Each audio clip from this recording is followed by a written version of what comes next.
So, if you've never heard about snuff films, they're basically somewhat of I don't know. A lot of people don't think snuff films are real. Yeah, I've heard that. Yeah. A snuff film particularly is a film that depicts a real life murder or a crime. There's a lot of sexual violence that tends to occur within these films. In today's case, we're going to be talking about just that. The Dutroux case. Initially, it was just kind of perceived as this lone man named Marc Dutroux, and I might be butchering that last name, so I'll just be calling him Marc.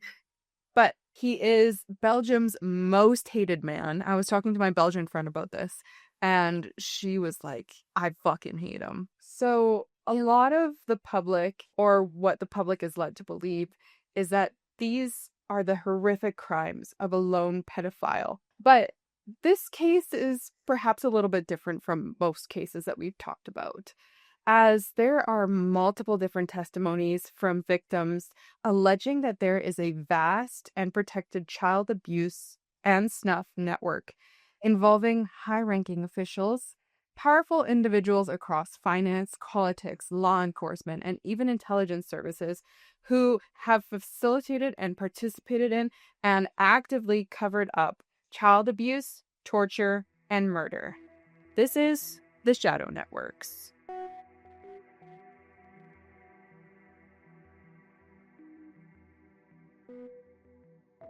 Hi, and welcome to the Decomposing Flowers podcast. We're excited to have you here with us as we delve on some truly intriguing and, in this case, very disturbing true crime cases. I'm your host, Kira, and with me is Jen. Everything we say in our podcast is information that we have gathered from testimonies, interviews, documents, and what we believe to be trustful sources. Any opinion we say is our own opinion. This is very important in today's case, as most of the information, besides everything to kind of do with Marc, is alleged. Alleged means it has not been proven in the court of law, so therefore we can't consider things guilty. However, I am allowed to express my own opinion as an individual. If I think something is shady, I should be able to speak up about it, and there is a lot of shady stuff that happens in today's case. We're going to be discussing the Marc Dutroux case and the possible involvement of a shadow network, a dark network that there's been some whistleblowers, but the whole thing has not been blown up yet. Before we get started, I just want to give a lot of trigger warnings. So this is the most intense case that we have covered on this channel to date. It's really important that you're in a safe space mentally for some of the subject matter that we're going to be discussing today. There is a whole load of child abuse. There is predation, there's pedophilia, there's body, what is it called? Mutilation? Mutilation, yes, thank you. There's basically anything you can think of that is awful. It's in today's case. So if that is not your cup of tea, please check out another one of our episodes. Take care of yourself. Get yourself an ice cream. Enjoy the day. We'll catch you in our next episode. But with that being said, let's get into today's case.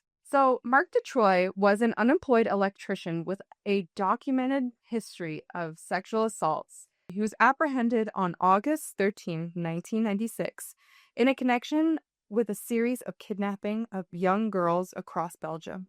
His arrest quickly led to the rescue of 12-year-old Sabine Dejarn and 12-year-old Latia Lan. You can insert how to pronounce the name right there where I said it, because unfortunately I'm not good at pronouncing names. From a concealed dungeon in his basement. In the subsequent days and weeks, the grim discovery of 4 other girls, 8-year-old Julie, 17-year-old Anne Marshall, and 19-year-old Elifie, in various properties owned by Marc. It plunged Belgium into national mourning and outrage. How can something like this happen? I thought Belgium was... Okay, I'm going to go into a stereotype here. I thought it was like the home of like waffles and chocolate and everyone is just like so cheery. It's crazy that we have someone who built his own dungeon and buried children alive over there. I'm just saying, bad people exist all over the world, but this one takes the cake. Already, we kind of know that Marc's criminal record was extensive. He had been convicted in 1989 for 5 sexual assaults, receiving a 13-year prison sentence. However, he was let go after serving only 3 years, a decision approved by then Justice Minister Michelor Walphet in April 1992. Despite Marc being known as a manipulative psychopath within the justice system, he was well known. The initial public focus centered on Marc as a single, deprived individual, the most disgusting human that could ever exist. Or at least that's what the investigators wanted the public to believe. The sheer scale and brutality of his crimes, coupled with the apparent police failures to apprehend him earlier, despite explicit, and I will get into this, I cannot tell you how explicit the warning signs were that this man was a fucking serial killer, that he was kidnapping children. It was literally like someone knocked on the police doors and being like, yeah, this guy, he kidnapped someone. And they were like, who? I don't know what you just said. Even his own mother, Marc's own mother, who in 1995 claimed that her son was holding one of the girls hostage in one of his own houses. His own mother. Wow. Went to the police. I'm not shitting you on this one. It's wild. So, Marc, he had somewhat of normal childhood. I'm not going to get into it because I don't really care too much for the man. He had somewhat of a normal childhood. I mean, I think his parents got divorced, whatever. But during the late 1970s, he found employment as a scrap dealer and made money by selling car parts. But later on, he also kind of was a pimp as well. He was just not a good guy to be around. From 1979 and onward, he was convicted for a variety of petty offenses. I'm putting petty in quotations here. The offenses were things like assault, drug dealing, trading stolen vehicles, and this is just a disgusting side note about his hobbies that he would get into. So he regularly visited an ice skating rink where he would deliberately trip or bump into young figure skaters in order to touch them. Ew. Yeah. In October 1980, he visited a particular skating rink and got into a physical altercation with another person. He was just banned from using the skating rink. The other person was charged with assault and battery after trying to protect themselves and their girlfriend. Wow. Of course. Marc's criminal career was escalating, and it was escalating not only in the sense of violence, also sexual predation. He had a lengthy history of physically abusing women, including his previous wife. But on the 14th of December in 1985, he abducted Excel. During her testimony, she told police that his accomplice, Peter Graham, told her that he was part of a gang led by 2 gang leaders, an Italian and a crazy stupid one. This man was Jean-Val Pedogram, who admitted to taking part in the abduction. He said that he had abducted Axa with Marc and Michelle Martin, who eventually became his wife, Marc's wife. Talk about and I'll get into the wife, because she's also a fucking disgusting human being. Like everyone in this case, everyone I'm going to talk about, just the worst of the worst of the worst. But this wasn't their last abduction. Oh, no. On the 7th of June, 1985, the first proven abduction, and I'm saying proven in quotations, the abduction of 11-year-old Sylvie took place. On October 17th, so not even a few months later, the pair abducted Marina. She also identified a third man who took part in her abduction, and he appeared to be in his 50s. This man was never found by the police. On January 17th of 1986, Catherine, aged 18. On December 1985, Marc abducted Elizabeth. So sorry, this was the year before, prior to Catherine. So these things are happening in quick succession. They're getting quicker and quicker and quicker. We have June, October, December, January. Pedogram told police that Dutroux filmed Elizabeth naked and took pictures of her. At the beginning of February 1986, Martin, so his previous wife, Dutroux, and Pettigrew were arrested. This had been to a large extent due to Pettigrew giving out a large information of himself in conversations with the girls they had kidnapped, which had been enough for the police to identify them. The three were convicted on April 26, 1989. Marc received 13 and a half years, Pettigrew received 6.5 years, and Martin received 5 years. Dutroux received a harsher sentence because he had also committed several robberies with Pettigrew, and he was found guilty for the brutal robbery of a 58-year-old woman in which he tortured her. And I won't get into the torture because it is awful, but it is not good. Despite this grave record, Marc was released from prison in April 1992, having only served a third of his 13-year sentence. Following his release, Marc began constructing concealed dungeons in the basement of his various properties, notably in Marseille. These cells would become the sites of unimaginable horrors for his victims, who were imprisoned and repeatedly sexually abused, forced to participate in the production of child pornography videos. Interestingly, this is important to note, in prison, Marc managed to convince a health professional that he was disabled due to mental illness. This way, he was able to collect public assistance consisting of $1,200 a month from the Belgian government. He also convinced professionals that he needed sedatives for sleeping problems. Dutroux went later to use them to sedate his victims. He was very manipulative. He acquired various land holdings with the money he gained through auto theft, and I'm putting this in quotations, by the way. We're going to get into this because this man had 10 properties, but they're saying in court that he was able to get all this money through auto theft and pimping. That's it. During the next 4 years, he abducted and sexually assaulted an unidentified number of girls, some of whom he allegedly murdered. Along with several accomplices, Dutroux sold children into slavery. He trafficked girls into other countries, which we will get into. But for now, I want to talk about the main victims of Marc. On June 24th, 1955, 8-year-old classmates Julie and Melissa were kidnapped after going for a walk. They were then taken to Marc's house in Marseille. He kept them imprisoned in a dungeon which he had created on his own. He repeatedly sexually abused them and produced child pornography videos of the abuse.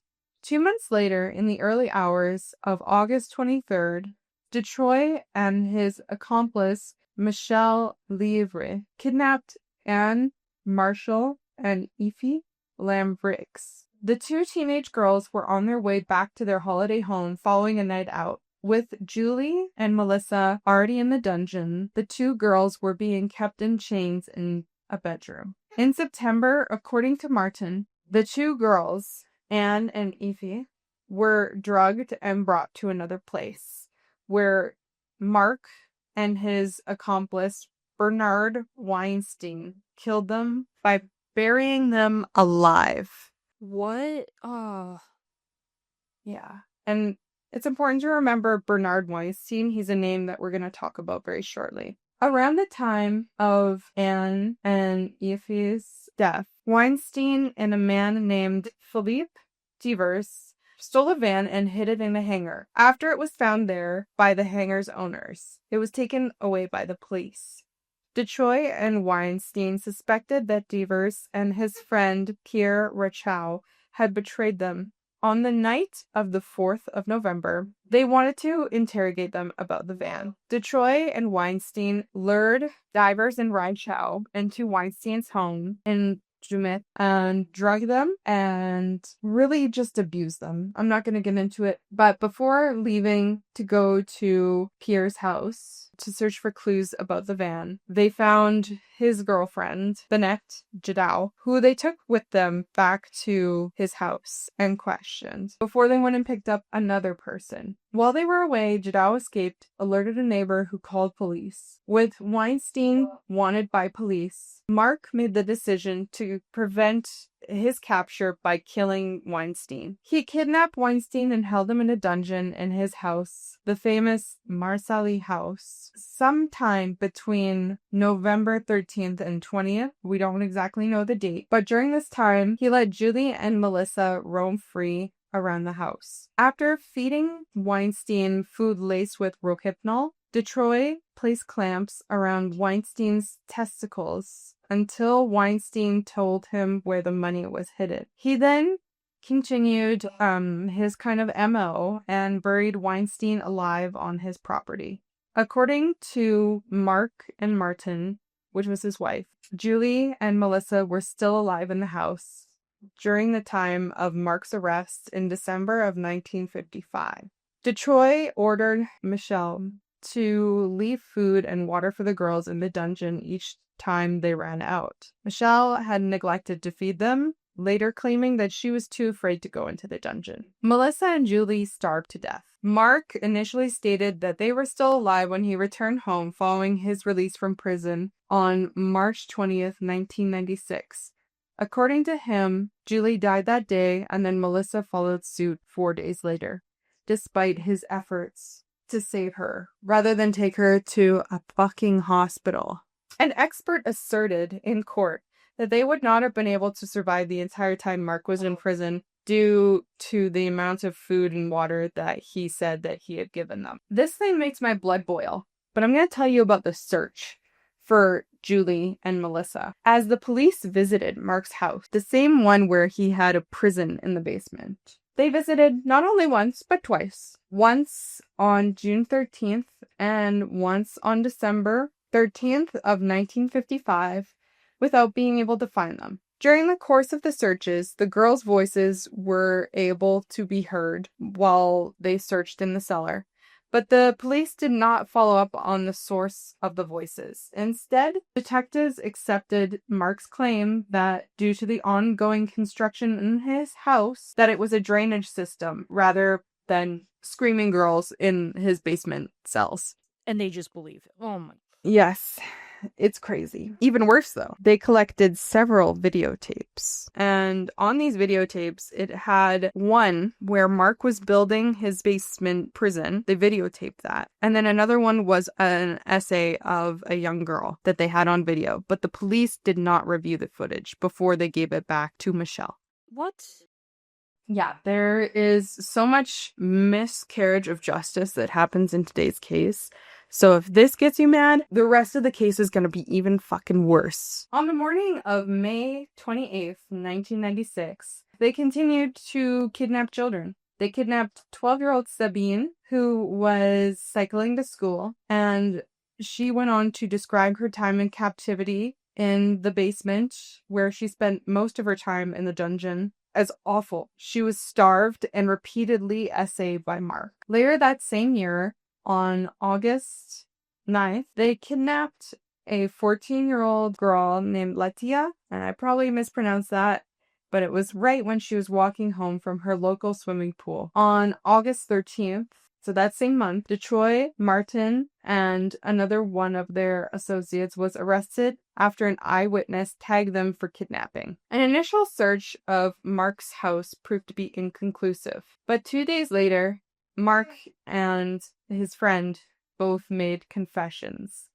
That same day, Marc led the police to the basement where Sabine and Latia were held. Luckily, these girls were able to survive. They were rescued, but during the entire search of his properties, and I'm not even shitting you, hundreds and hundreds of commercial adult pornographic videos, along with a large number of homemade sex films Marc had made with Michelle, were recovered from their properties. It's important to note, but he also traveled to Slovakia, and I don't know what he did there. It's really hard to find on the internet, but he did travel there to rape girls. And he convinced their mothers to let the young children come to Belgium with him. And we'll get into this later because I believe this was probably network activities, but we'll get into what the network is in a moment. He likely did more than just SA girls there, but we'll likely never know what he all did there. In his dungeon, there were countless hairs found where the two girls were being held. Also, important to note, Judge Langlois refused to have them tested for DNA evidence, even though the leading police investigator, Michel Bourlet, had begged them to let these hairs be analyzed because he knew that there was likely more perpetrators involved. Out of the 6,000 hair samples that were found in the basement cellar, there were 25 unknown, in quotations, DNA profiles discovered. So that's 25 potential either victims or assaulters. Marc's own statement during the trial, while potentially self-serving, he claimed that he was a powerful pedophile network, and he said that he was going to be protected. He consistently denied to being the murderer, despite earlier confessions to killing his accomplice and doing these crimes. He is now charged with life in prison, but to this day, he says he has done no wrong. So you're probably thinking, this dude, he has been unemployed throughout this entire time. How on earth can he afford over 10 properties? I don't know about you, Jen. I don't own any properties. I likely never will in my lifetime. I don't think I would. I don't get how some unemployed electrician is able to do all this. But it gets wilder because he was in fact worth about 6 million Belgian francs. While he had all of this wealth and property, pretty much, he still received his public assistance of $1,200 a month. What? Yeah, still. Throughout this entire time. There were also large sums of money. So dumb. Sorry, what'd you say? I just said, like, that's just so dumb. It is. Like, it's the smallest thing of this case, but still. Yeah, you have a convicted rapist, and you're like, you know what? He's just sick. We better give him some money. Yeah, he needs money. That'll fix it. That'll fix it. Anyways, there were large sums of money coming in all sorts of different currencies going into Michelle Martin's account, his wife, which were conveniently linked to a period of time in which the disappearances of the abducted girls were happening. Both the transfer and the values of the 6 properties that Marc owned suggested that he was being financed by something larger than him. Investigators, though, say this is no, it's just because he was selling stolen cars. Interestingly, his wife, who also knew of the abuse and supported her husband with the kidnappings and the assaults and the videos and everything, she was only charged with 30 years. And after doing about a third of her sentence, she was approved to serve the rest of her sentence in a nunnery. She didn't complete the rest of her sentence, but she is released and she's free now. This happened back in 2022. So she's out there. Oh. In wake of... Oh my... Ugh. Yeah. Not a cute look.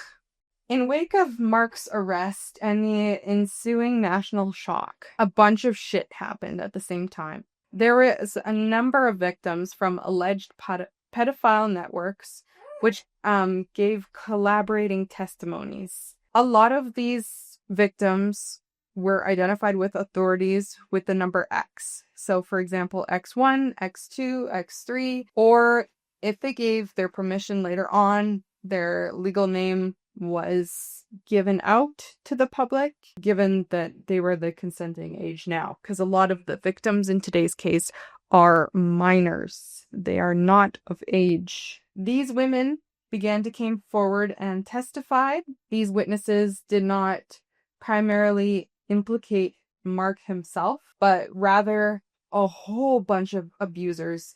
So there's going to be so many names in today's case, and I'm sorry for that, but it gets a little confusing. But there's so many people across various sectors that were name dropped. There were judges, commissioners, bankers, businessmen, politicians, and even high nobility, kings, queens, princes. So Marc's case inadvertently opened a deeper investigation and conspiracy, revealing a black network. We're going to get into it. An important name in today's case, as we discuss the network, is Michael Dutroux. And he emerged during the Marc Dutroux case as a central and highly controversial figure. He even wrote a book proclaiming his innocence. He's free. He's out walking, or I think he's dead now. I don't even know. Either way, I hope he's fucking dead. He's widely considered to be an alleged link to the higher echelons of this network. He was arrested shortly after Marc under suspicion of supplying ecstasy pills as payment for the kidnapping of Latia. Both Michel Martin and his accomplice Michael implicated Dutroux, stating that Dutroux kidnapped girls according to specific clients' wishes, with Martin expressly naming Dutroux as one of these clients. Dutroux is also directly accused by victim witnesses in the ex-witnesses that I'm going to be talking about very shortly. And he also participated in the murder of Christine Van Hees in 1984. Dutroux was ultimately acquitted of direct involvement in the kidnapping and murder of Detroit's victims. This is so fucking weird because the jury initially found him guilty, but the judge overruled their verdict, saying, "No, you guys don't think he's guilty. He's innocent." That's, oh my god. Why even do, like, a jury? Just shows sometimes there's sticky fingers in places, I guess. And we'll talk about the judges in today's case even more later on. But this decision led to widespread accusations, and don't worry, the Belgian people were reasonably and understandably pissed off about this too. Dutroux' acquittal on the most severe charges might just be the protection from the network, positioning Dutroux as a key figure whose continued freedom was paramount to the survival of the network, because he would have had knowledge of the higher echelons of the network. This suggests that his role was too sensitive to be fully exposed to a public trial, indicating that there was a level of influence and protection within the legal system for him. So he also was involved in one of the bigger clubs called Dolo. It was a location in Belgium where important police commissioners, politicians, lawyers, and directors of several well-known companies kind of interacted with gang leaders, alleged pedophiles, and individuals involved in human trafficking. In 1997, Claude, or Max, van der Bricken, which was a former valet of Dolo, testified that several Dolo visitors, including a person named Dutroux and Hole, aptly named Dutroux, I was gonna say. were involved in pedophilia rings which kidnapped children. He states that he heard Dutroux and Dutroux speak about cages for children made to watch them suffer. So they would get children, put them in these cages, and watch them suffer. They then would make videos specifically from the USA that would show African American children that were put in these cages, tortured, and burned alive. Oh my god. But he's free. He was acquitted. There were a lot of failures as part of the whole investigation. Primarily, one of these things was called Operation Othello. It was a surveillance effort on Marc's house just before he was arrested in August 1995 to January 1996. So they had Bob, which is Belgian FBI. There was an officer named Rene. I'm going to mispronounce that. He's highly controversial. Despite being aware of Marc's history as a convicted pedophile, he ignored crucial information from informants who had told the police about the kidnapping that Marc had told them about. There were witnesses that told him about his methods, and he even ignored Marc's own mother that warned the police that her son was holding on to girls. Operation Othello was remarkably ineffective. They had video cameras, oh yes, and they aimed it at his home, but they were used less than 2% of the time. Operations were suspended nightly at 10 p.m. So during the time where crime occurs, they did not have cameras on him, allowing for kidnappings and an escape attempt by a victim to go unnoticed. During the searches of his home, the team overlooked items like vaginal cream, chains, different kinds of weird devices that might have been used in torture, which is just things you keep kicking around the house, I guess. So even after his arrest, they failed to find letters that were hidden by Sabine in the basement after she thought she would die. Despite this extensive record of extreme incompetence, he was awarded with a new position as local police commissioner. Thanks for doing a shitty-ass job. Here's a promotion. Thanks for letting this pedophile go amok. Good job. Further compounding these issues, there was an examining magistrate, Martine Dowry, initially tasked with finding Julie and Melissa. She went on vacation shortly after her appointment to find these children and didn't find a replacement, and this affected the investigation's efficiency. The sheer number and nature of these investigative failures, it's a cry for help. Like, you have children underneath the floors screaming, and you think, oh, that's fine. It's just the walls. Like, all the signs were there. It's more than just incompetence. It points towards a deliberate inaction or active sabotage. The question shifts from if there were failures to why these failures occurred and who exactly benefited from these failures occurring. Obviously, the network did.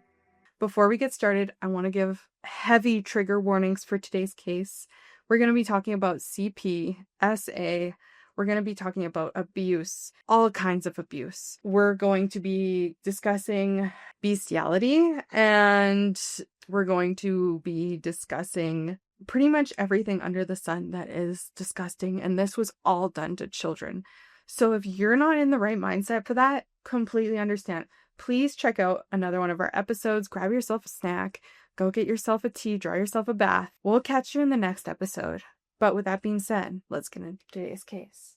So like we discussed in last week's case, after Marc Dutroux was blown open, the case was exposed. All of a sudden, there was a whole bunch of victims coming out. And they weren't just necessarily accusing Marc of the murders and assaults. No, there were a whole bunch of names coming out. There were politicians, there were judges, there were lawyers, there were businessmen, there were people in like royalty coming out that they were accusing of being in the network.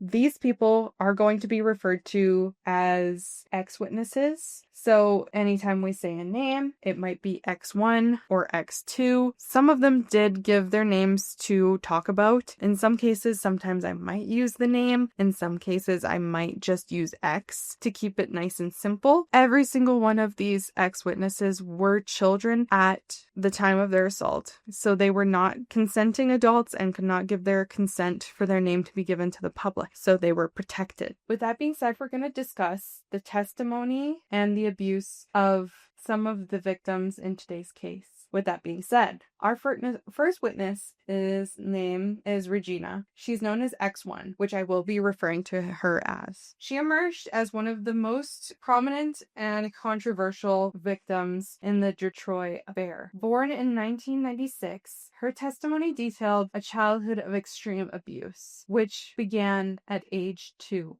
Oh my God. She claimed to be prostituted by her grandmother, who owned a hotel, a brothel for high-level pedophiles and sadists.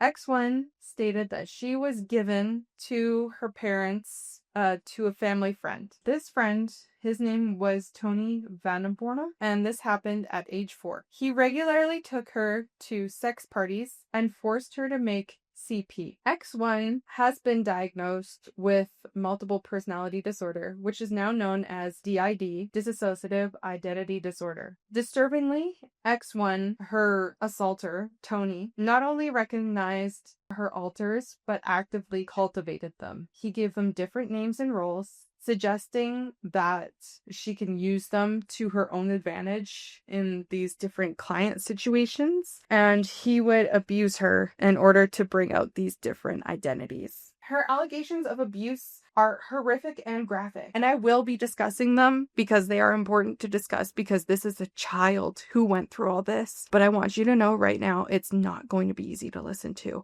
So if you want to skip, this is your warning here. We're going to put on the screen the point where you can continue, because I'm going to be discussing her assault. So she was essayed by not only people, but dogs and snakes. She was tortured with knives and razor blades. She was forced to give birth, and there's even alleged cannibalism. As an aside, researching this case, I have seen things that no one else should have. These things happened to children, and they were often made into snuff video or CP, which these things are online and in the court documents. During the research of this case, I was reading the court documents, and I have stumbled along some images, some of them being censored and some of them not being. So X1 claimed to have witnessed the torture and murder of dozens of children, primarily between 1979 and 1988. So she provides first names for approximately 35 of these children, and specifically naming some perpetrators, which were later identified as high-ranking officials.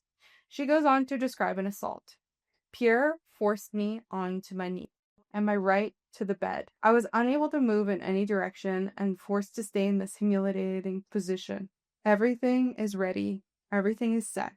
The lamps are pushed in the right position. The light intensity is measured. What is about to happen, I don't know. I feel the tension building in my stomach. What is the deal with those dogs? I feel how the claws of a rough-haired dog are pressing into my side. I feel how he is panting at my neck, drool dripping from his tongue onto my back. I scream as he enters me. What the fuck? His paws clasp me. His nails press into my skin. I'm screaming, get him off me. My cries are lost in an enthusiastic cheer as the dog lets something go. This was the first photo shoot with the dogs in a long line. Keep in mind, during this, she is still a young child. If she told anyone, a school friend, a teacher, anyone what happened, she would be punished in probably the most horrific way. And it happened one day.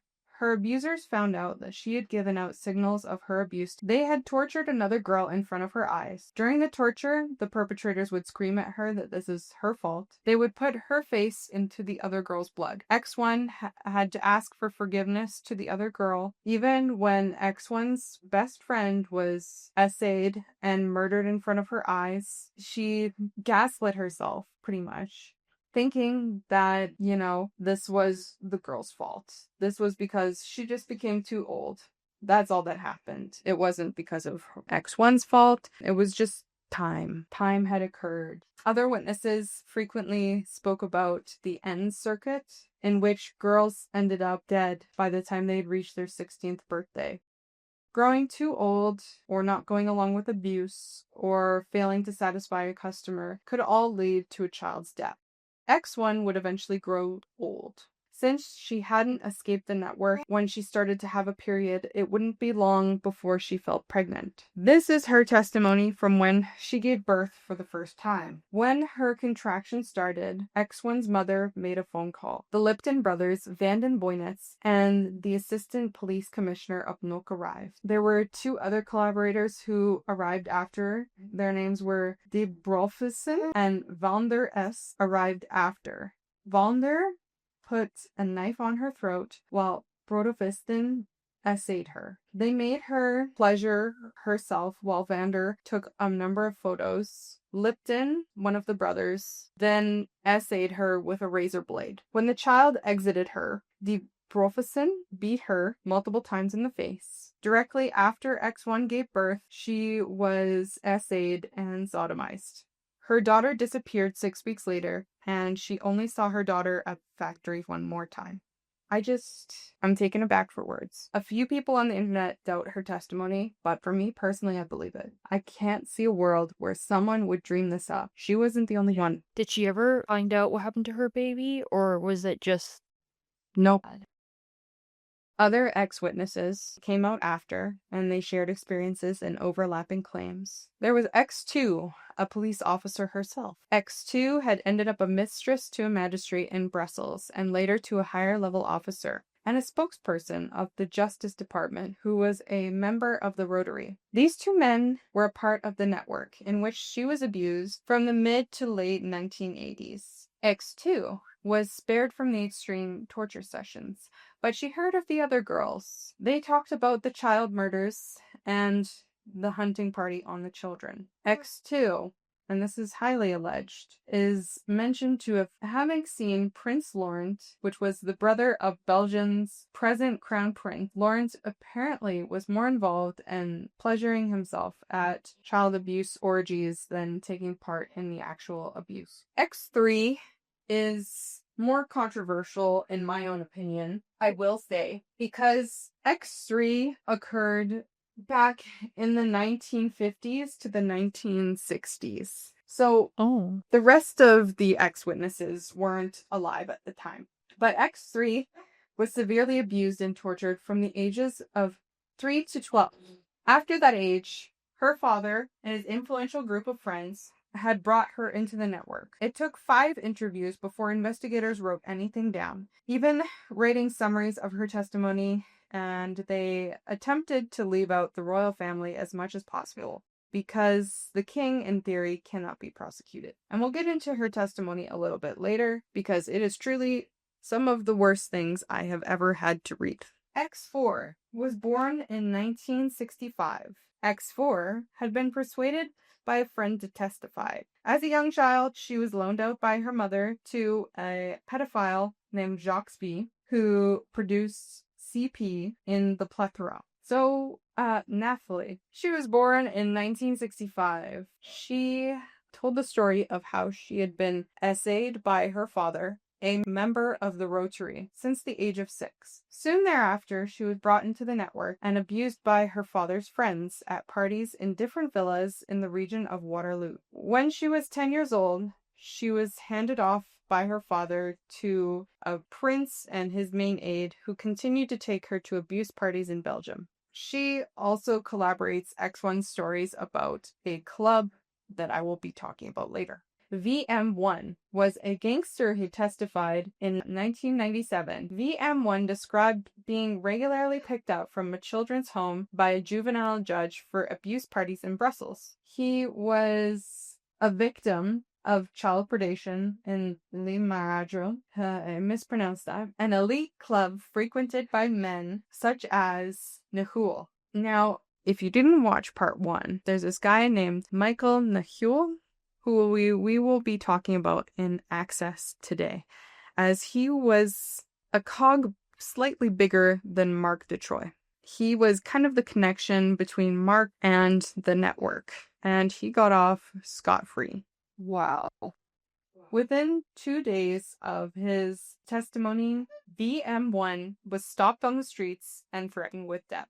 Chantal was essayed by her parents. Her grandmother was into Satanism, and that's something that regularly happens in today's case, that a lot of people are talking about Satanism in today's case and child sacrifice. I'm not going to get into that too much, but just know if you're looking into today's case, it's also going to be there. But she moved with her parents to Knock at age 6 and sometimes brought to the hotel villa that X1's grandmother owned.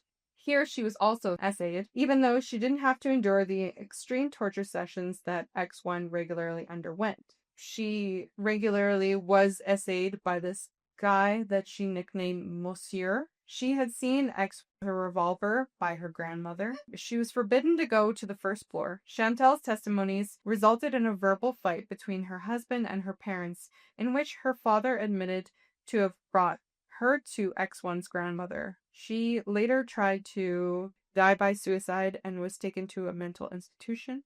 X4 identified Chantal as a girl who was also forced to be in the CP movies with her. Notice how these victims ended up in the network.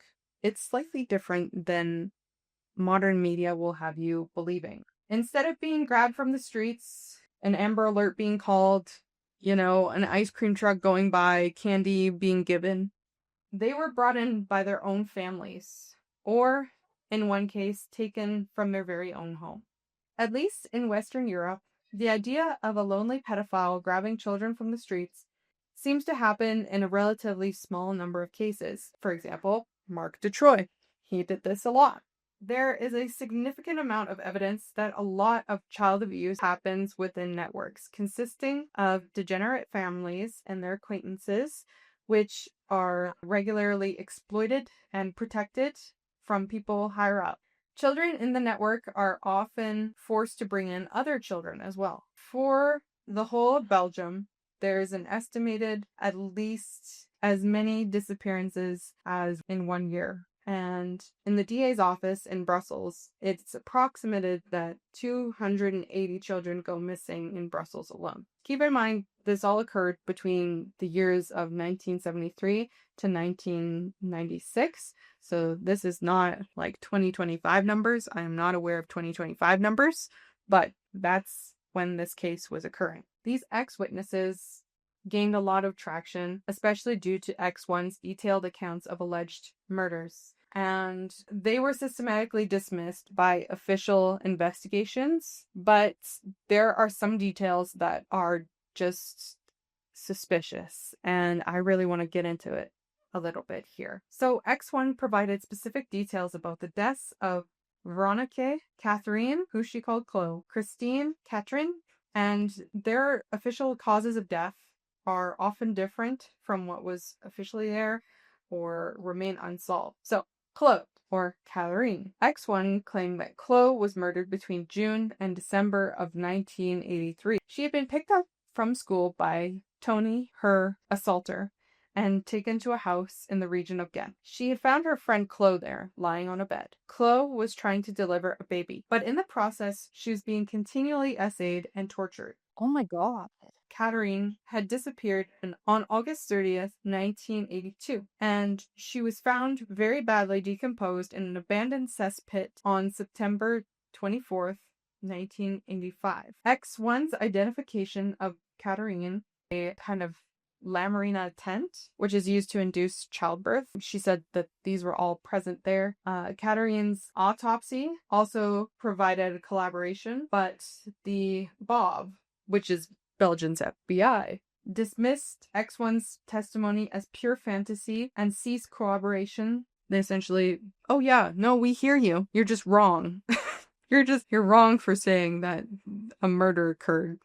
Okay. Yeah. Cool. Thanks. So Christine, she was 16 years old, and she was found tortured to death on February 13th, 1984, after an emergency fire to an old champagne factory. The murder had been surrounded by mystery from day one. She was trying to break away from the network, stated X1. She said that Dutroux, Marc, who was a bit of an outsider within the network, in the 1980s, Marc and Bernard had visited the same skating rink as Christine. Marc fucking loved skating rinks. He would frequent them. This was his hobby.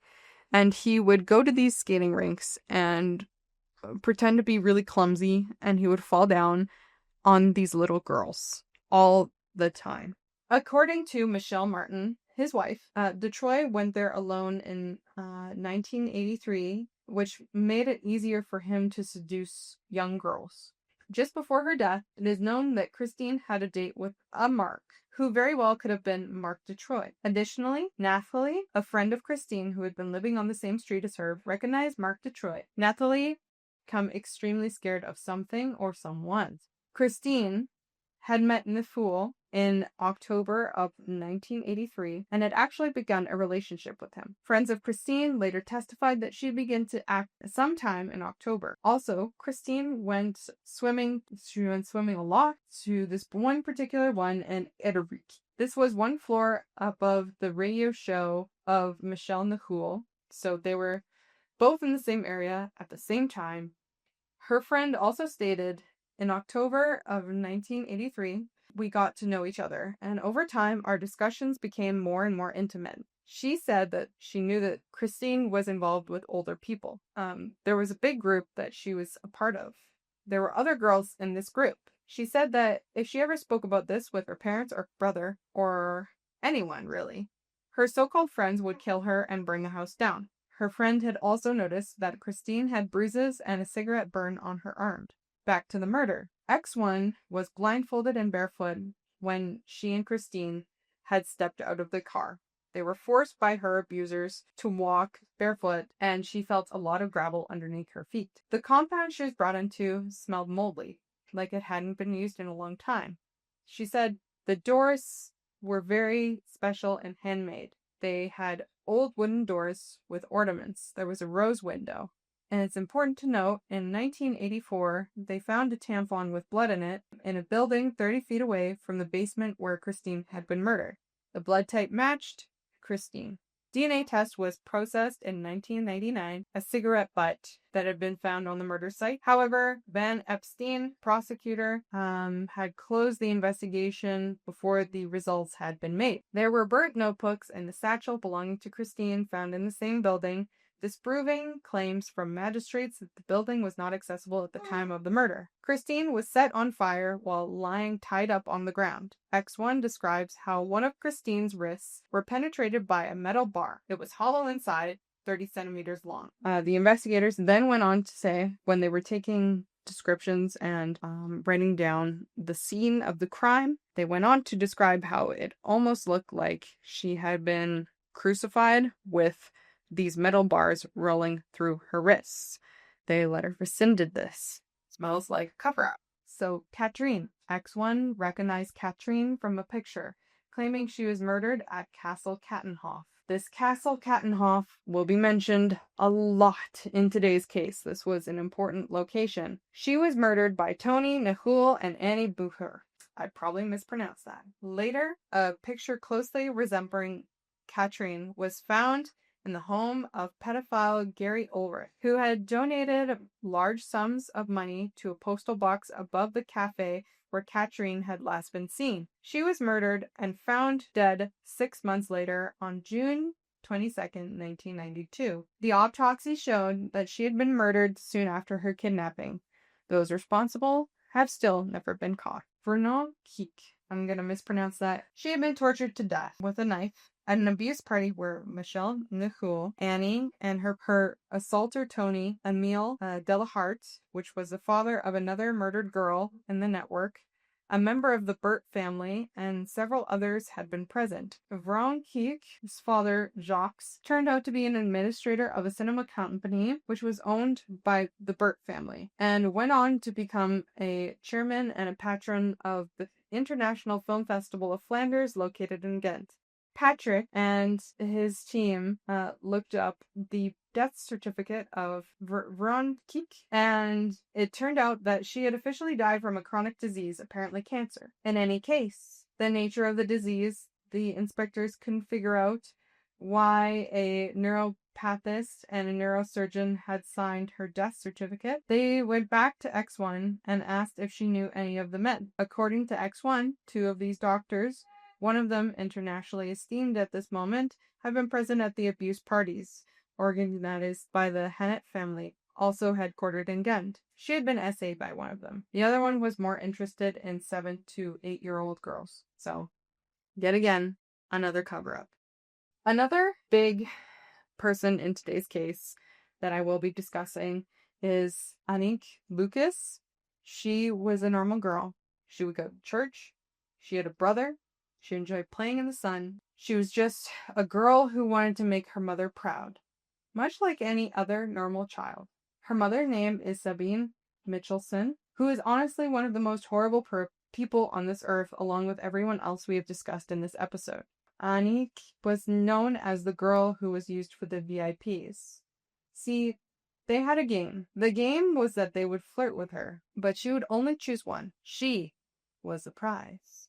At 10 years old, she was essentially part of a transaction that occurred between two countries. She alleges that this was the long-standing prime minister of a large European country. But let's take this back to the beginning of her story. Aniek was sold into the murderous pedophile network in Belgium when she was only 6 years old. Her family's cleaning lady abused and groomed her before she took her out to an executive club for drug-fueled orgies. Despite Aniek's protest, her mother not only disregarded her cry for help, but began getting involved and even started driving her to these events herself. She felt as if she lived a double life, since she still lived at home and attended school during the week. When she returned home, her mother and her stepfather acted as if nothing happened. Their denial made her question her reality and made her believe that what she was experiencing was a normal child. Shortly after her 6th birthday in 1969, Aniek was taken to an orgy for the first time in a castle, the same castle that I mentioned earlier, used for an S&M show, tied up with an iron dog collar and made to eat human feces. She was left there lying, humiliated like a broken object. After she was married, I was 4 when she was married, and then at 5, these pimps, this woman started cleaning our house. And a year later, so this woman actually and her husband, they would take me for weekends, they would groom me, they would take me with other children who were not their children. Just around my 6th birthday, they took me for the first time to an orgy. Sometime later, my mother took me herself. Being exposed to the network. But like I said, it wouldn't be long before her mother got involved and started taking her herself. She would take her to the castle. One of the places where I was abused, it was not an orgy where I was sometimes taken and brought in late, and then I was just mingling with the people that were there. No, this was a place, a mansion where I was taken sometimes, and I would just have to go straight to a small room, and in that room there was a dirty mattress, and then I would just be there and wait for the men to come. Trying to take off my t-shirt, I got stuck, and so suddenly I was in this space where I somehow thought I was going to be killed, and I couldn't see anything, and my arms were stuck, and my head was covered, and he ripped the shirt off and laughed. I had seen children be murdered. I had heard of a girl being shot for not acting like everything was okay after being raped. And so I took a risk with this man.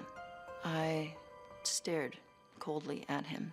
And I thought, well, he must not be very important because I know he's just kind of silly and he's okay with this. He's not doing anything. He's not going to do anything to me. So it was a great surprise to find that he was number 2 in a world power. And the whole time this was happening, her mother just thought that this was okay. This was a reliable source of income. And bullshit. And that she should just be able to go ahead and do this. Your own kid. That's just pure evil. She was pure evil. She seemed to believe that I was going to get a good husband from this. She definitely was crazy that way, that the fact that those people, she considered them as higher up, that she thought that everything was fine and that I was in good hands. She got paid also, but there was this idea in her head that because those people were of high standing, that this was absolutely the thing to do. So the leader of this Belgium group, his name was Paul Boynets, but Annika will later go on to just call him Polo. And she explains her role in the network, which I call the network, which was this group of people that had a secret society amongst themselves. I don't know if some came in from secret societies or not. I think that sometimes I was also used at meetings of secret societies. They had a secret club, and I call that the network. And that network was connected not only on the local level in Belgium, but was also connected globally. And it was even connected on a really local level, town level in Belgium. And then those people were then getting opportunities to enter into the network in Belgium through Paul van den Boeynants as the big boss at the time, 1969 to 1974. Adult men that were part of this exclusive club were there for various reasons, but there was a lot of alcohol, a lot of drugs, and the children, the commodity, the highest, the most valued commodity, and were used for sex mostly. But there were a number of aristocrats that were part of this club who also liked killing children. And that was just normal. She was believed to make it seem like what was happening to her was normal. I can't imagine that.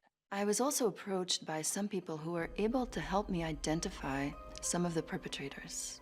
There's one perpetrator that, like some others, I was able to just type in the country of the person that I knew they were from, which was not in Belgium, politician, and the year, and the person just popped up right away. It was amazing. I had no idea that I was dealing with people who were that important. I had no idea that these were people on the world stage and that they were actually very visible. And the other way in which I was used was to basically indoctrinate what they call the newcomers, which were really not newcomers. They were just new to having to raping extremely young children. He would be the middleman in these parties. It was disgusting because there was this one occasion where one of the higher-ups in the network, his name was Gaspard, and he would offer her to these other men by, I don't even want to say this, but showing how receptive she was to these old predators by rubbing his hands all over her butt and legs and thighs. Later that night, she would be essayed by Michel Nuhul and Gaspard. In 1973, at one of these orgies, Anneke would meet Patrick Hammers, who was 21. She thought he was also another child who was within the network. It turns out he had power and control. He was also a Belgian criminal. Patrick was able to convince Polo that Anneke should be his for the night. He manipulated her and swore that he would never touch her, and that night he didn't. He did this for quite some time, saving her from the abuse. She would share stories with him. One such night, she told Polo no to his essay. He was frustrated and told her to take his clothes and get out of there. Later, when they went to her house, they had brought in a girl that Anneke had been kind to. They took both these girls into the basement and they killed the little girl, letting these biting beetles go all over her and her dead friend's body. And I was naked, so they were biting me all over. Very quickly, I felt a presence, which I felt quite often. Benign, loving presence that calmed me down. And then this time there was some insight, and the insight was that the bugs are not the monster.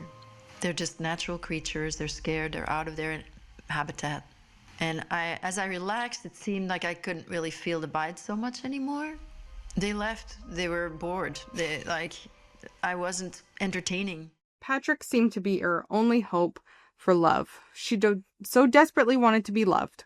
She wanted to be loved by her mother, and she wanted to be loved by the men in the network because she was only a child and she never experienced love. She wrote in her memoir, "Girls that fall in love were considered worthless in the network. That is one of the ways for slaves to get themselves killed." In winter 1973, at a Christmas party, Anneke saw Patrick disappear with a girl who worked in the network. Later on, Patrick reappeared to Anneke, and he had denied being with another girl. He whisked Anneke off in a red Porsche towards Brussels. He went to their house, he went to his house, played music to her, and serenaded her, and he then went on to say that she was naive for not having sex, later saying that she couldn't always get what she wanted. This was one of the first times I believe they were physically together. There would be parties at these castles or aristocratic places where the owner would act as hosts. there would be more children than there would be adults. It would almost be like an auction where these powerful people would select the child. They would either do what they wanted there or they would do it later. Children were brought into the orgies. They were the special drug, the most valuable commodity. Each child, she approximated, was subject to more than 6 hours of SA each week at the hands of as many of 200 pedophiles. At one of these parties, Anneke went up to the bedroom that she shared with Patrick. Michael asked Patrick when he would start sharing her, and he got mad at Michael, saying that if he tried anything, he would kill him. Anneke, when she got into the bedroom, he showed off his gun and asked if she had ever seen a dead body. She said yes. When a handler took her from one place to the next, and somehow she ended up in a large basement. He said, "You know, we hate to lose you. We like you." And as they went deeper into the basement, it got darker, and she began to smell something faint, but unmistakably very sick. It was very specific. She would recognize it from very far away. It was then he turned on a light, and there was like a bare bulb or something hanging from the ceiling, and then a concrete bath at the other end. The first thing she saw was a body, but weirdly enough, she thought this sort of thing happens, that there's no need to worry, and on that moment, she completely got on his wavelength. The first thing she did was told herself that a human being is just a dead body. There's nothing to be afraid of. So she looked at her the same way that she felt that the handler did. Like they were looking at old leftovers. The body was a young woman and roughly working class. Anneke went on to say in her memoir, "I did not feel horrified. She had a very soft body. It was all very, very white. There was deep cuts all over her, but the deepest cut was the slash along her belly, horizontal, like opened up like a purse. I stayed on the handler's wavelength for as long as he kept me in there, which seemed much longer than necessary. I got the message right away." She later went on to tell her mother what had happened in that basement, but as her mother did nothing, she was too afraid of the body, too ashamed to clearly express herself at 6 years old. This was, again, around the same time her mother started driving her to the parties. Her mother then went on to say, it's kind of your fault. Everything was really her fault, and she kind of looked to her child like sometimes she's just a source of income, but then other times she was the source of her misery in life. Like this child was the reason why she couldn't be successful, and she was stealing all the men's attention. Patrick, when they were sharing the room together, then went on to say that it's not your fault your mother's no good. She doesn't love you. They slept, and in the morning she was awoken by gunshots outside. In the window, she saw children from the orgy that she had seen the night before. Outside in the window, they killed a child with bronze skin and dark curls right outside the bedroom window. Horrified, she asked Patrick to take her home, but he just casually glazed out the window at the child's dead body on the ground before he eventually did whisk her away. In late 1974, Patrick and Anneke had intercourse for the first time, starting a long and complicated physical relationship. Patrick accused Anneke of not being the age that she is. Later that month, the two of them went off to the Belgian countryside, where they stayed, sharing deep talks and sharing time together. When suddenly one night, he told her to pack up all her things and treated her like shit. And he took her back to her mother's place. She was so upset that she didn't eat or sleep. So when her mother came and gave her a copious amount of sleeping pills, she was surprised when she woke up and found Patrick and her mom having intercourse. She was so upset she tried to die by suicide by taking more sleeping pills, but it was an attempt that failed. Again, she is still a child at this age, not even a teenager yet. It wasn't long before her mother returned her back to the networking events where she encountered Patrick. She went upstairs, slapped him, demanding why he would do such a thing. He just said he was curious, and then he beat her up. This was the first time he had beat her up.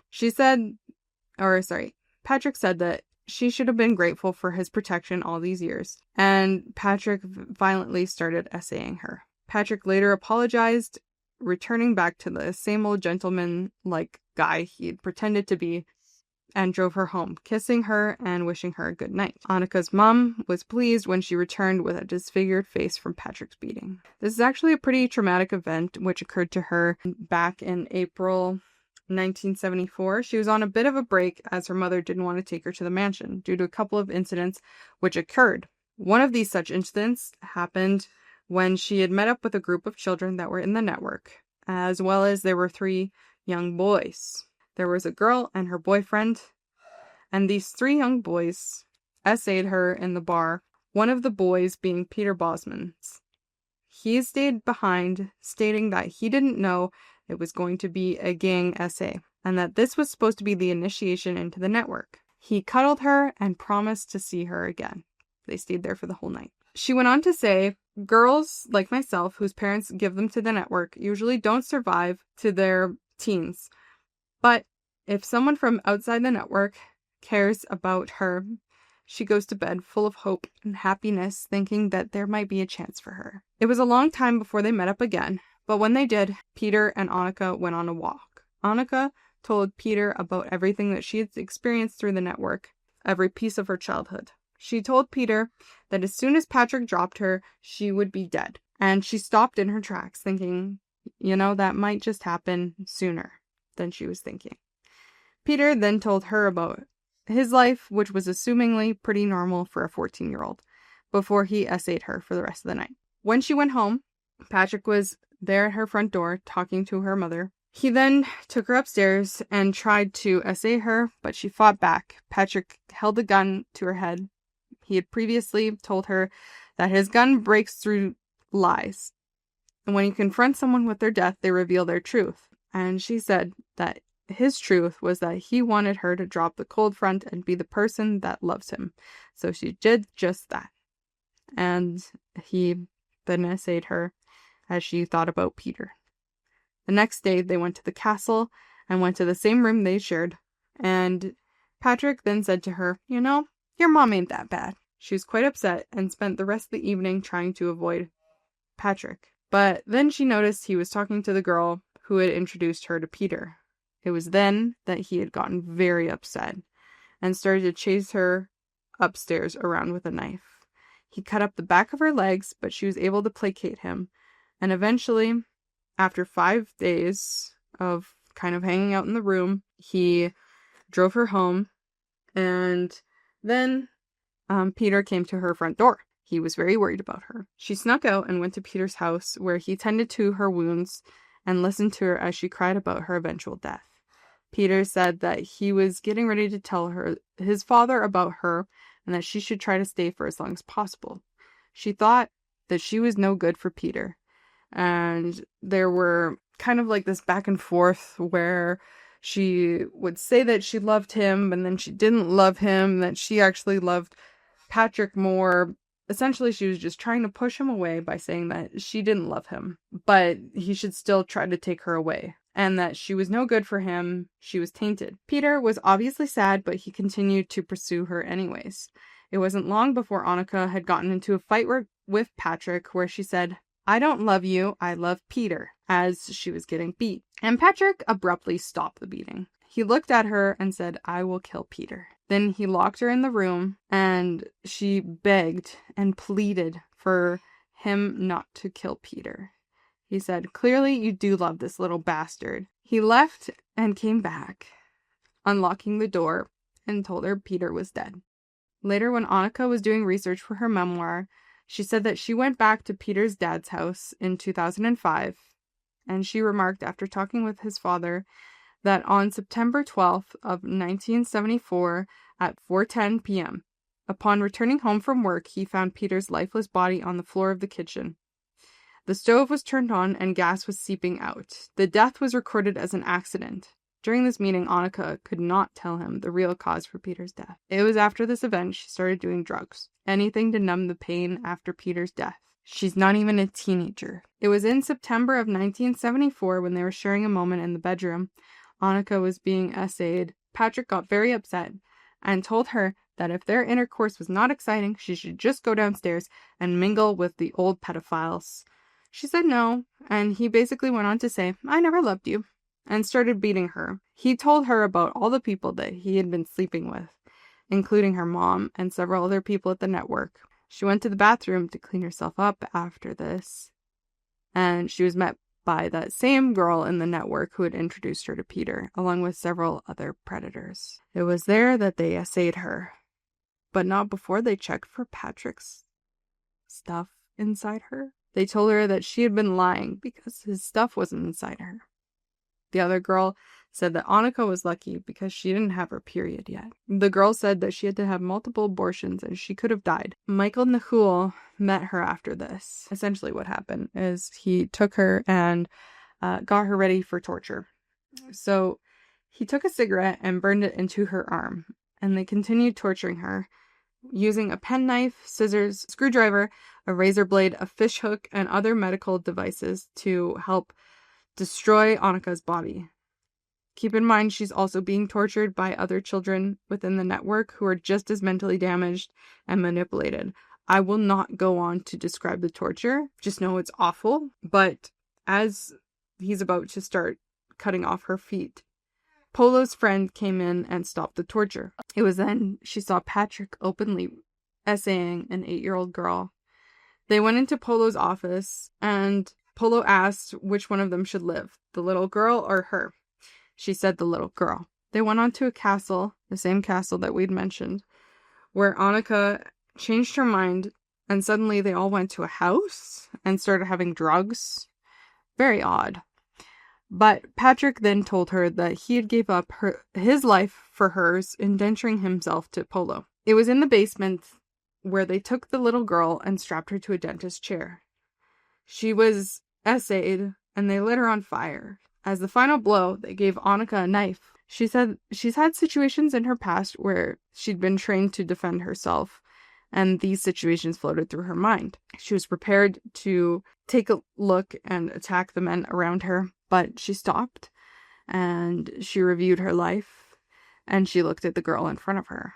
She could see them as they looked at her like a collection of legs, thighs, and genitals. She remembered the countless faces and the countless scorns. She went on to say in her memoir, "I recall the hundreds of men that came into that room with a dirty mattress in that mansion, and not one of them said no. This is a child. I can't do this. I came to this event, but now I'm alone in a room with a child, and I will not stoop to this. Not one of them ever stopped himself. I'm furious at Mama. Mama never stopped herself. This girl is not Mama. I wish it was Mama strapped to this dentist chair." She then went on to say, "What did you do, Mama? Why did you do this? Why did you have to have me?" She went on to stab her. She blacked out and eventually came back to life after almost dying in the same basement, where Patrick took her home and said, "This might be the last time I see you, so come find me in 10 years. And then that's the last time she saw him. The perpetrators, in her testimony, they were real people, and they really did exist. Patrick went in and out of jail. He robbed banks. He got married. I don't exactly know entirely what happened, but I know there was a prison break, and Polo, who was a national defense minister and the prime minister of Belgium, was kidnapped and held for a ransom of 63 million francs, which was eventually paid, and he was released. Investigators in Polo's case got the trail on Patrick Hammers and were eventually led to his hiding place in May 17th of 1989. Patrick and his wife Denise and a friend were apprehended in Brazil. He did interviews following his arrest and admitted to the role in Polo's kidnapping. It's interesting, right? Almost like the two knew each other. Weird. Patrick then remained in custody in Brazil for a year before he was extradited back to Belgium. Court hearings were scheduled to happen right away, but it was delayed. And allegedly, he killed himself by hanging. Interesting to note, he was 40 years old, no autopsy was performed, and apparently no one was allowed to view his body. So you're probably wondering what happened to her. So she's gone on to advocate for trafficking victims.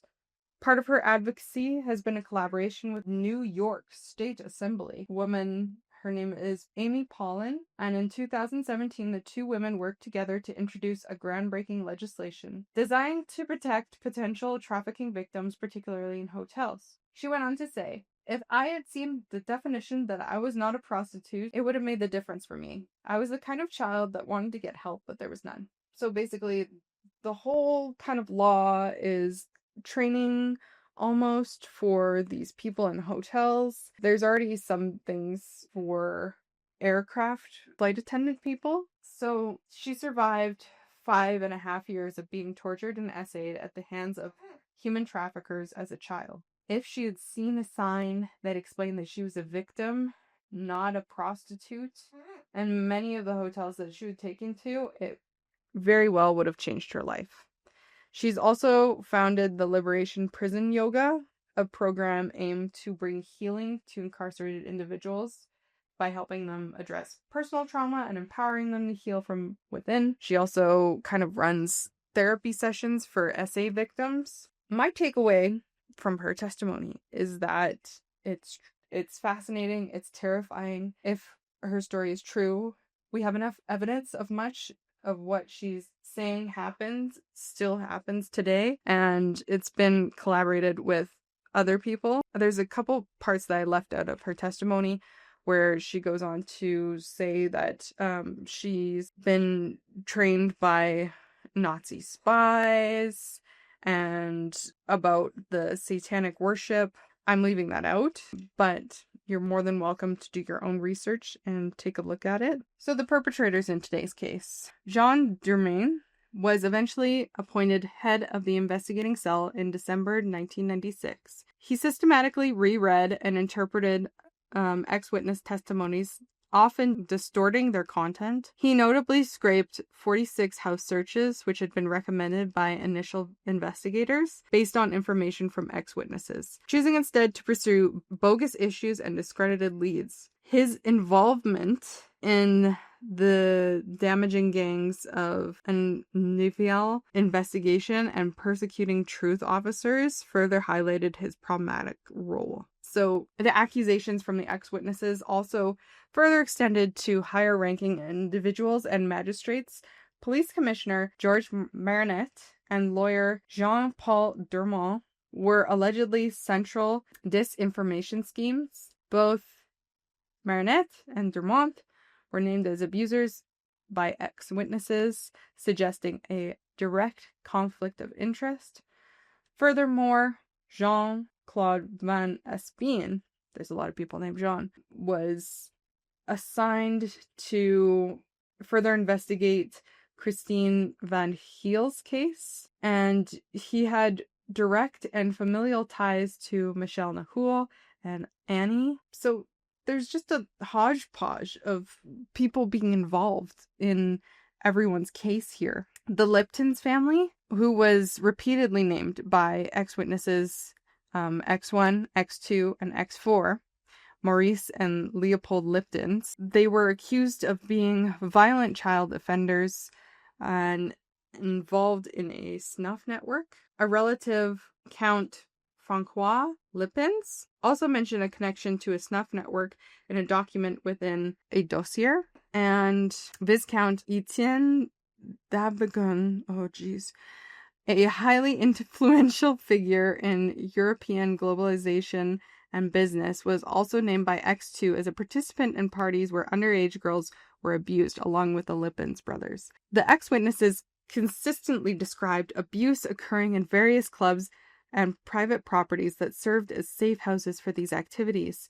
These locations were prominent establishments like Les Aprettes, the Dolo, Le Murano, and Co. Slee Co. I probably mispronounced that, but I tried. As well as private residences such as X1's grandmother's Hotel Villa, Annie's home, a factory, Chateau des Amours, and Castle Kattenhof. These sites were reportedly used for sex parties, torture, murder, and even just disgusting other work.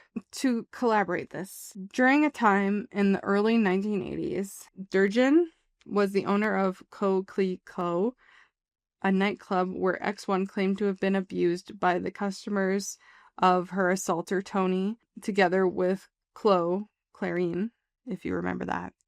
Investigators found that Clo was mentioned in Tony's diary. They also found that this nightclub went bankrupt in 1984. One of its largest creditors was a video store which was owned by Tony called Le Cinéma Public. So another backer of the Clo's activities was the firm called All Meat, in not which Dejeune was a partner, but there was also another guy who was named George Koch, who was also a Dutch porn king.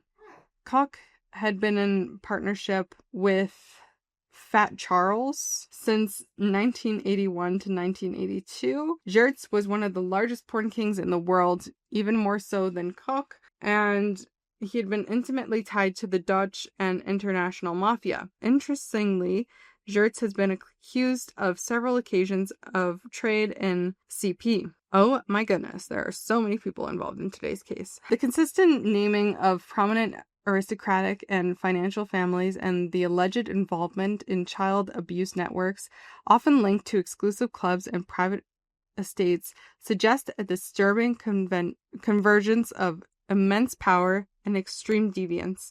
The Black Network is basically a manifestation of shadow elite operating behind the scenes. Two of the most prominent members implicated in the ex-witness statements are Paul Boynants, a former Belgian prime minister and defense minister, and Baron Manette Bon de Beauvoisin. Jesus, I cannot see these names. A key figure in the fascist underground. Multiple ex-witnesses, X1, X3, X4, accused Van den Boynants of being a violent child abuser or often involved in hunts on children. X1 and X2 named de Beauvoisin as one of the most sadistic abusers in the network.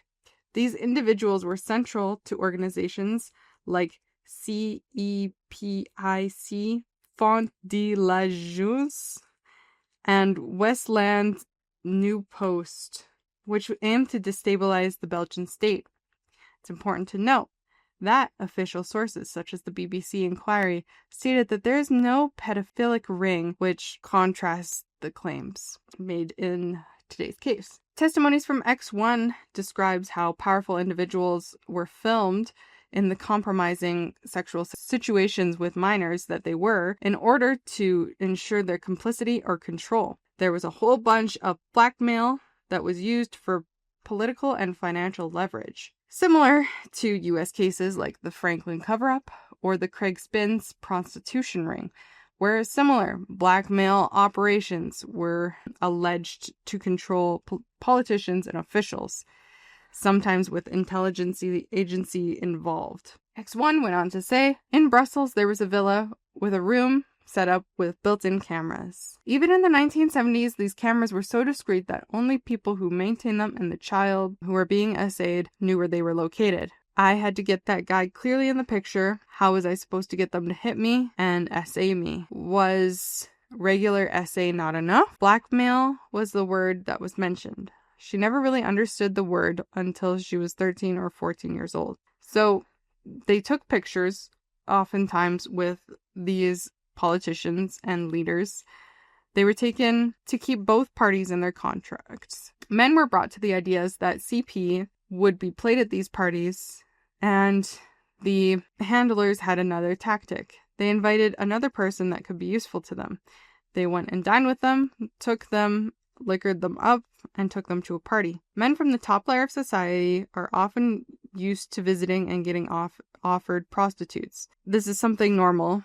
And upon seeing slightly older girls between 16 and 18, more booze and cocaine would be supplied, and only then would a younger girl be entered in. Most men probably realized afterwards that they were in a hornet's nest, but by then it was too far late. Men introduced were colleagues, friends, family members. They were slowly or carefully or briskly introduced Customers that went to bed with X1 were initially sometimes cautious, but it eventually led to rougher SA. She was forced to help them with that because they would become more complicit and their mutual connections would become tighter. So X2 claimed to have witnessed Prince Laurent, the brother of the current Belgian crown prince, at child abuse parties. Although she went on to say that he was more interested in pleasuring himself rather than participating. More controversially, remember how I said that her testimony dated back to the 1950s and 1960s, which can't really be collaborated with another ex-witness. She implicated Prince Charles, King Baudouin, and either King Albert I or II in severe abuse and torture. Her accounts, which I will leave out of this because they are too awful to be said, described horrific scenes of child castration, including her own, forced cannibalism, also including her own, and children being devoured by dogs, repeatedly occurring in towers or cellars. She described a luxurious house with a teenage picture of Baudouin on the wall, where she was allegedly essayed by him. X3 was a respected woman within society, but again, she can't really be collaborated with other ex-witnesses, so take that with what you will. So the most disturbing thing that I will leave off with is the existence and viewing of snuff films, recording depictions of actual murders and sexual violence. Multiple victims, including X1, X2, X3, X4, Nathalie, and VM1, consistently testified about children being tortured and murdered, these acts being filmed and shown at abuse parties.